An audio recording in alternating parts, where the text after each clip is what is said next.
2020 год с самого его начала оказался наполненным чередой таких событий. И сегодня они дают нам повод заявить о безальтернативной роли сильного государства в жизни нации.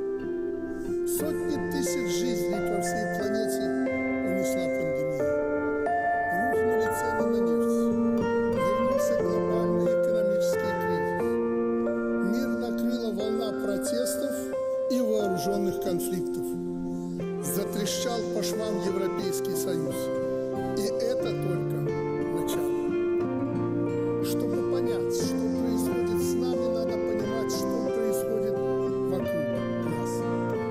Мир глобализируется. Степень взаимозависимости между государствами неуклонно растет. Общемировые вызовы и угрозы затрагивают абсолютно все государства мира без исключения, в том числе и нас. Даже если природа их возникновения и причины зародились за тысячи километров от наших белорусских границ. Мы находимся в самом центре Европы. Беларусь – полноценный участник всех основных